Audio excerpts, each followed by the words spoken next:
Assalamualaikum warahmatullahi wabarakatuh. Saya Almira Nadia Kalista, NIM 1805520130 dari kelas B1 Akuntansi Universitas Tikubang akan mempresentasikan materi mata kuliah pengauditan dengan tema pengujian substantif persediaan observasi perhitungan.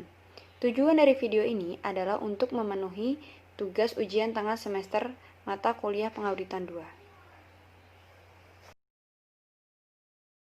Hari ini kita akan membahas bab audit atas siklus produksi.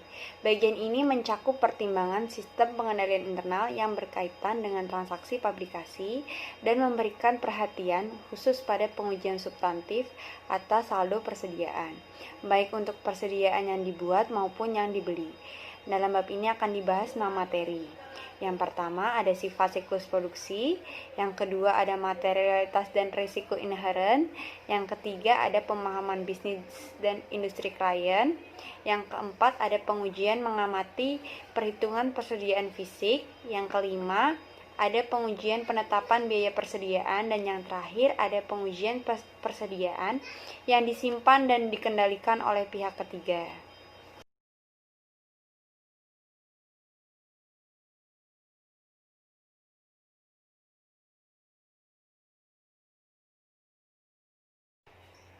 Nah, materi pertama yang akan kita bahas adalah sifat siklus produksi. Siklus produksi atau production cycle berhubungan dengan konversi bahan baku menjadi barang jadi. Siklus ini meliputi yang pertama ada perencanaan serta pengendalian produksi dari jenis-jenis dan kuantitas barang yang akan diproduksi. Yang kedua ada tingkat persediaan yang akan dipertahankan. Yang ketiga ada transaksi dan peristiwa yang berkaitan dengan pabrikasi. Nah, untuk siklus produksi saling berkaitan dengan siklus lain, seperti yang pertama siklus pengeluaran dalam pembelian bahan baku dan pembayaran berbagai biaya overhead. Yang kedua ada siklus jasa personalia dalam pembayaran biaya tenaga kerja pabrik. Yang ketiga ada siklus pendapatan dalam penjualan barang jadi.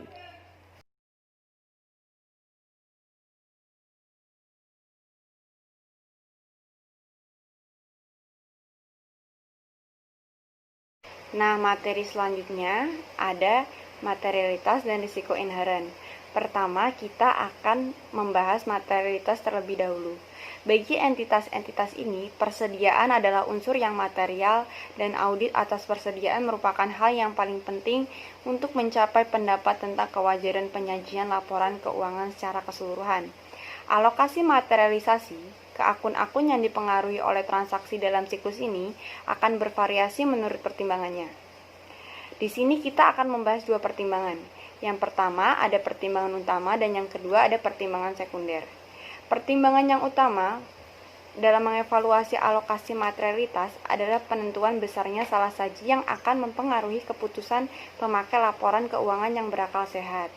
Nah, pertimbangan sekunder adalah hubungan dengan biaya untuk mendeteksi kesalahan.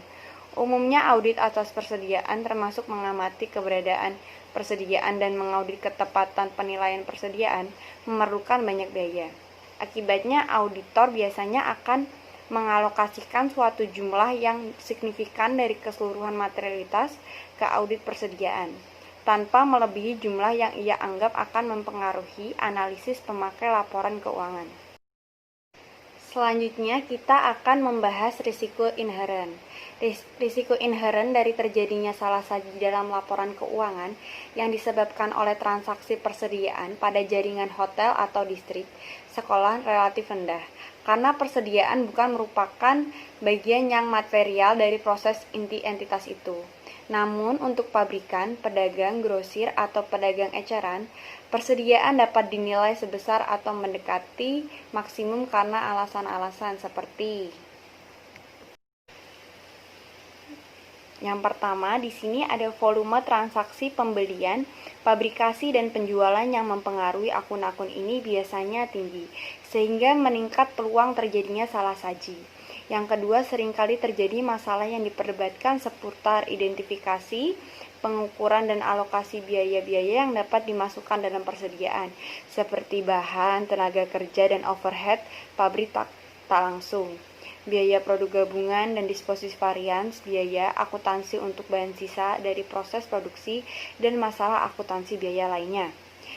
Yang ketiga itu sangat beragamnya jenis persediaan barang yang kadang-kadang mengharuskan digunakannya prosedur khusus untuk menentukan kuantitas persediaan, seperti volume geometrik timbunan persediaan, terus fotografi dari udara, dan estimasi kuantitas oleh seorang pakar. Yang keempat, di sini ada persediaan seringkali disimpan di berbagai lokasi, sehingga menambah kesulitan yang berhubungan dengan penyelenggaraan pengendalian fisik terhadap pencurian, serta akuntansi yang tepat untuk barang dalam perjalanan di antara lokasi-lokasi itu. Nah, alasan-alasan lainnya itu yang pertama juga ada sangat beragamnya jenis persediaan, mungkin saja menimbulkan masalah khusus dalam menentukan kualitas dan nilai pasarnya.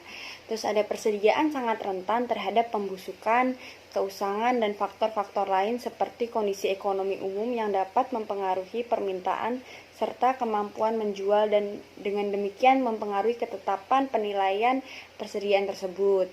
Yang terakhir itu ada persediaan mungkin dijual dengan perjanjian retur atau pembelian kembali.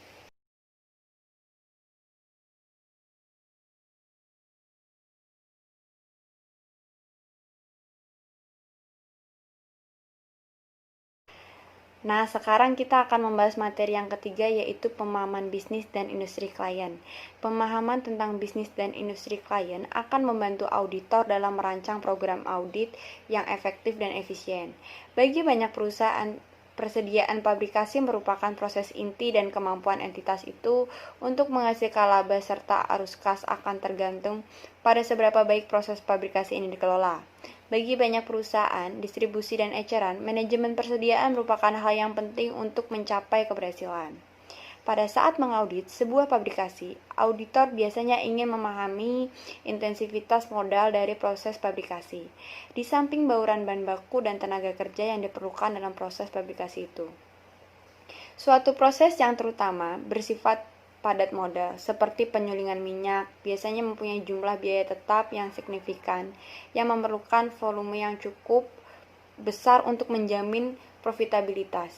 Pemahaman ini merupakan hal yang penting dalam mengevaluasi kelayakan hasil-hasil keuangan yang dilaporkan, terutama pada saat mengevaluasi tujuan audit seperti keberadaan persediaan, penilaian persediaan baik pada biaya historis maupun nilai realisasi bersih.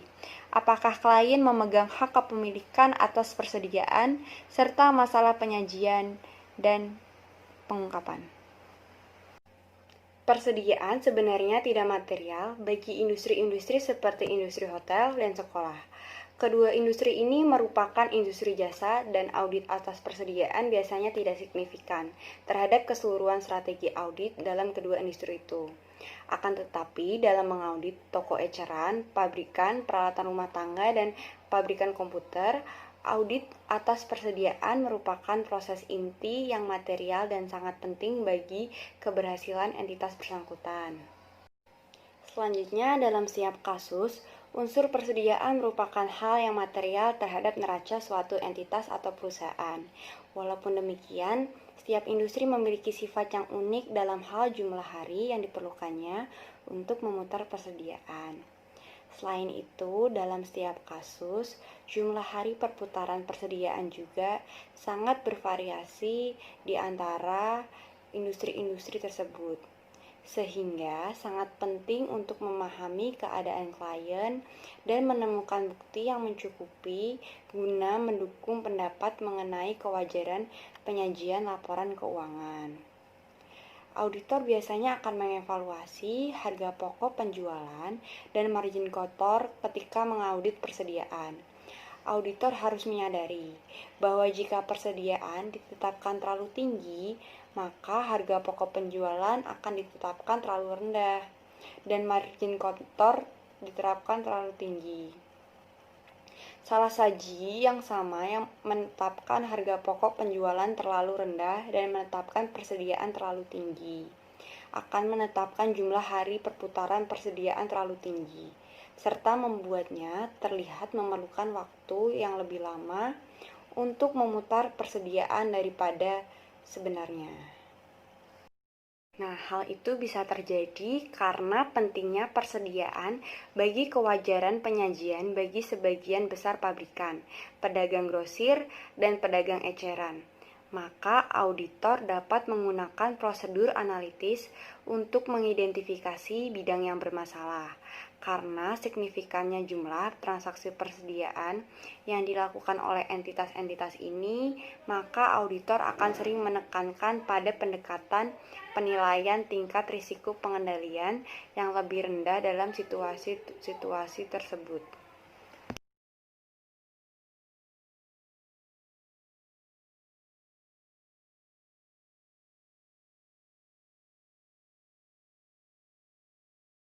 Nah, selanjutnya kita akan membahas materi pengujian mengamati perhitungan persediaan fisik.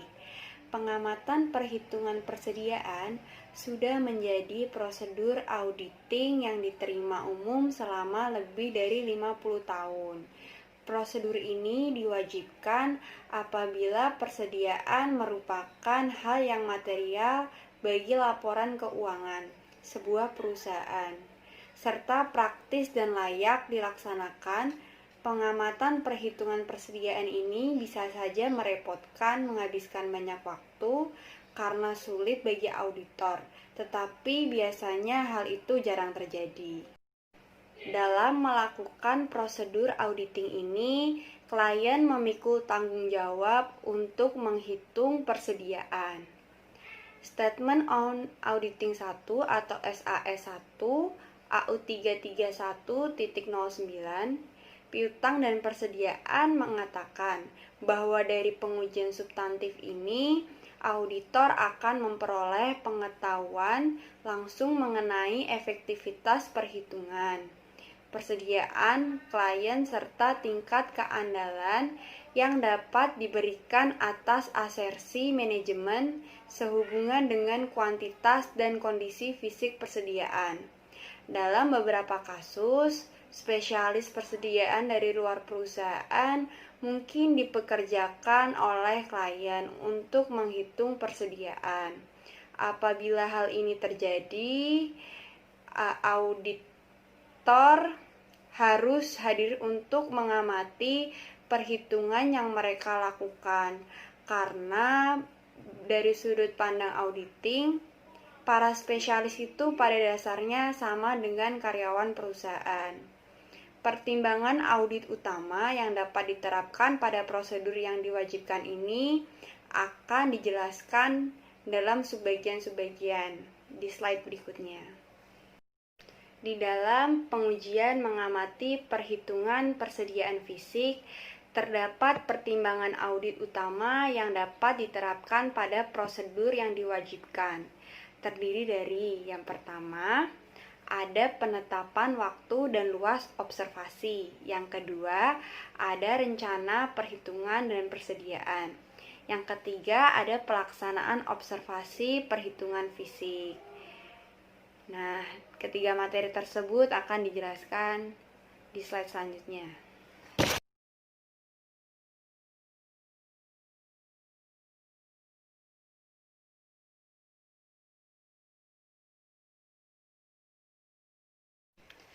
Nah, sekarang kita akan membahas subbagian yang pertama, yaitu penetapan waktu dan luas pengujian.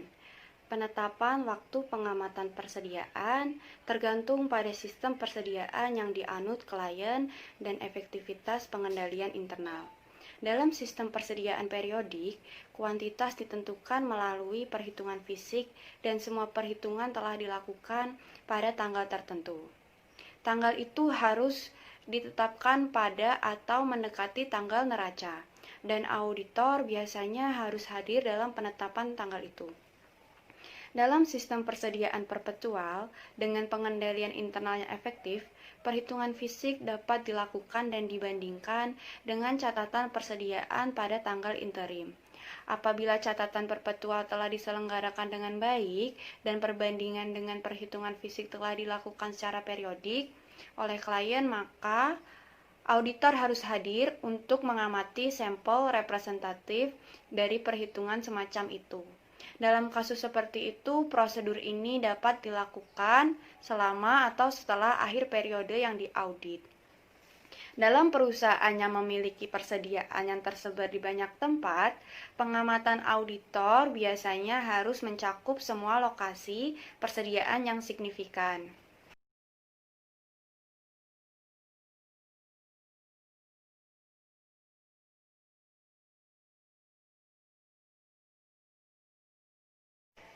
Nah, subbagian selanjutnya yang akan dibahas adalah tentang rencana perhitungan persediaan. Perhitungan persediaan fisik oleh klien biasanya dilakukan sesuai dengan rencana atau daftar instruksi. Instruksi yang dibuat oleh klien harus mencakup hal-hal seperti yang pertama, nama karyawan yang bertanggung jawab untuk mengawasi perhitungan persediaan. Yang kedua ada tanggal perhitungan. Yang ketiga ada lokasi-lokasi yang akan dihitung. Yang keempat ada instruksi terinci mengenai bagaimana perhitungan akan dilakukan. Yang kelima ada penggunaan dan pengendalian label persediaan bernomor urut serta lembar ikhtisar. Yang keenam ada ketentuan mengenai penanganan, penerimaan, pengiriman, dan perpindahan barang selama perhitungan jika aktivitas tersebut tidak dapat dihindarkan. Yang terakhir, pemisahan atau identifikasi barang yang bukan milik klien. Auditor harus mereview dan mengevaluasi rencana perhitungan persediaan klien jauh sebelum tanggal perhitungan. Dengan tenggang waktu yang cukup, klien akan mampu menanggapi dengan baik saran-saran modifikasi atas rencana itu sebelum perhitungan dimulai. Sudah merupakan hal yang biasa bagi auditor untuk membantu klien dalam merancang suatu rencana perhitungan persediaan yang akan memudahkan baik perhitungan maupun pengamatan persediaan. Perencanaan pendahuluan harus dilakukan auditor jika pengamatan persediaan akan dilakukan secara efisien dan efektif. Seorang auditor yang berpengalaman biasanya bertanggung jawab untuk yang pertama, merencanakan prosedur, yang kedua, menentukan kebutuhan tenaga kerja, yang ketiga, menugaskan anggota tim audit ke lokasi-lokasi tertentu. Setiap pengamat harus dilengkapi dengan salinan rencana perhitungan klien dan instruksi tertulis mengenai tugas apa yang akan dilakukannya.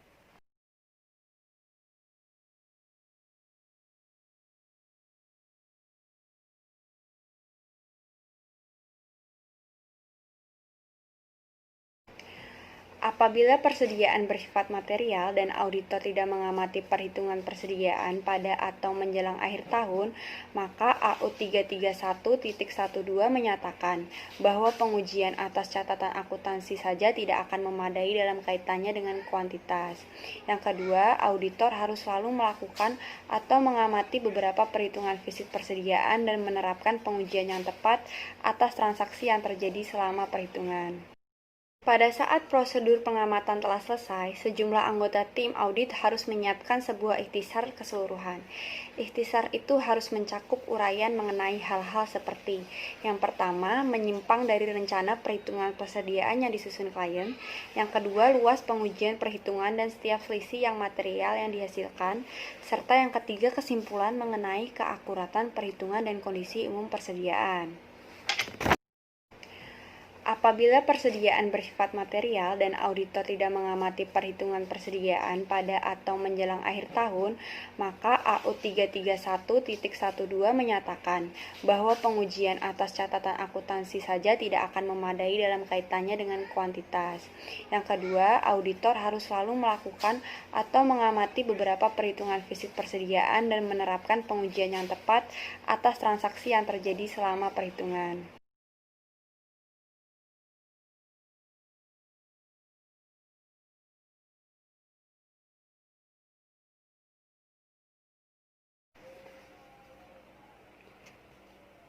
Kali ini kita akan membahas pengujian penetapan harga persediaan. Pengujian ini mencakup pemeriksaan atas dokumentasi pendukung baik untuk harga pokok maupun nilai pasar persediaan. Jadi, pengujian ini terutama berhubungan dengan asersi, penilaian atau alokasi. Pengujian ini juga menyangkut penentuan bahwa prosedur penetapan harga yang digunakan konsisten dengan yang digunakan dalam tahun-tahun sebelumnya. Untuk review atas catatan persediaan perpetual dan pengajuan pertanyaan kepada klien, harus memungkinkan auditor untuk menentukan baik dasar maupun metode penetapan harga yang digunakan dalam menetapkan harga kuantitas persediaan.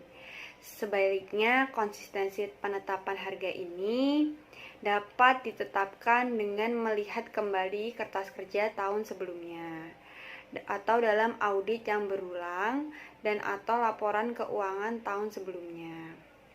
Langkah untuk memverifikasi penetapan harga ini mencakup penelaahan atas penetapan harga barang yang usang dan rusak guna memastikan bahwa barang tersebut tidak dinilai melebihi nilai realisasi bersih pada tanggal laporan. Bukti dukung mengenai biaya per unit bervariasi menurut sifat persediaannya. Bagi barang-barang yang dibeli untuk dijual kembali, digunakan atau dikonsumsi seperti persediaan barang, bahan baku, dan perlengkapan, harga pokok harus di-vouching ke faktur penjualan representatif.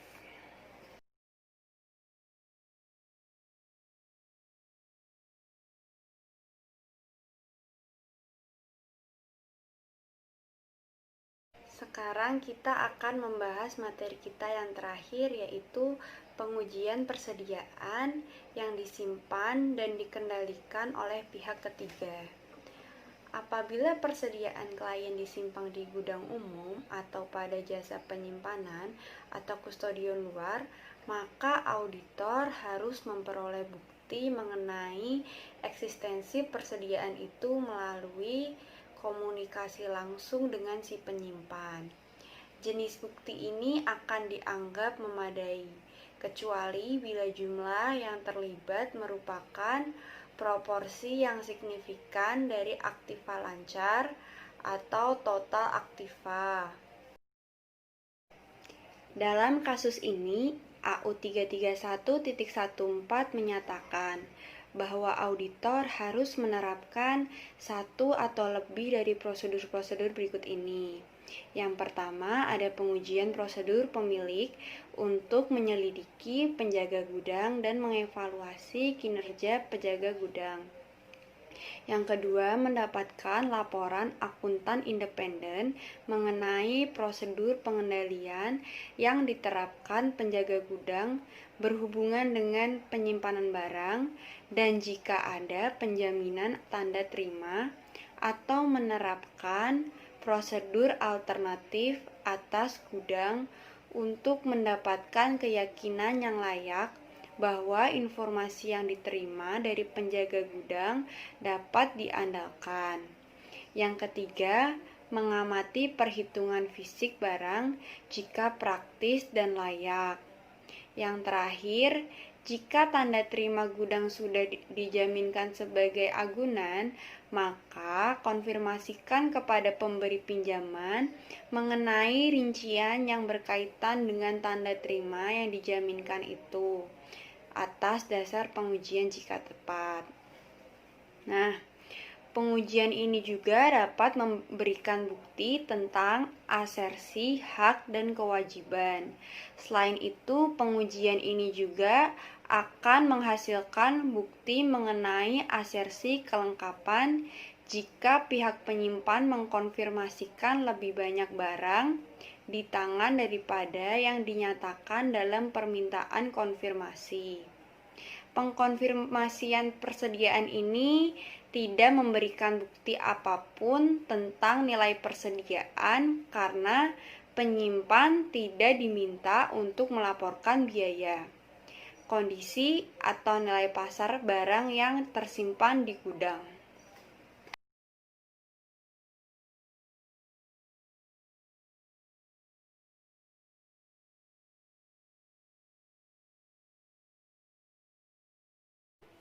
Sebelum saya menutup presentasi kali ini, alangkah baiknya jika kita sedikit mereview bab siklus produksi ini. Dalam siklus produksi, auditor memfokuskan perhatian pada transaksi pabrikasi yang menyangkut alokasi biaya pabrikasi ke barang dalam proses, dan pemindahan biaya produksi yang sudah selesai ke barang jadi. Dalam mengaudit siklus ini, auditor menaruh perhatian pada sistem akuntansi biaya dan sistem akuntansi keuangan klien. Audit atas persediaan memerlukan perencanaan yang cermat dan investasi waktu, biaya, dan upaya audit yang sangat substansial. Pengamatan atas perhitungan persediaan yang dilakukan klien merupakan prosedur auditing yang lazim bila persediaan bersifat material. Untuk memberikan pendapat wajar tanpa pengecualian atas laporan laba rugi, auditor harus mengamati baik perhitungan, persediaan awal, maupun akhir. Selain itu, auditor juga dapat menggunakan pemahamannya sebatas yang memungkinkan dan menelaah penjualan persediaan setelah akhir tahun untuk menentukan kewajaran harga pokok bila dibandingkan dengan harga jual. Misalnya, auditor biasanya akan yang pertama membandingkan harga pokok barang-barang persediaan dengan katalog penjualan dan laporan penjualan tahun berjalan. Yang kedua, menelaah perputaran persediaan setelah akhir tahun. Yang ketiga, mempertimbangkan apakah perubahan dalam biaya pengganti merupakan indikator perubahan pasar. Yang terakhir ada mengajukan pertanyaan kepada klien mengenai persediaan lambat, bergerak, dan usang serta nilai yang dapat direalisasi melalui penjualan. Nah, auditor juga bertanggung jawab atas kualitas terbatas hanya sebagai pengamat yang lebih cukup memperoleh informasi mengenai hal itu. Ini berarti bahwa auditor hanya diharapkan menentukan apakah persediaan sudah berada dalam kondisi siap dijual, digunakan, atau dikonsumsi, dan apakah ada barang yang usang, lambat bergerak, atau rusak. Auditor memperoleh bukti mengenai kondisi umum atau keusangan dengan yang pertama, mengamati perhitungan persediaan yang dilakukan klien.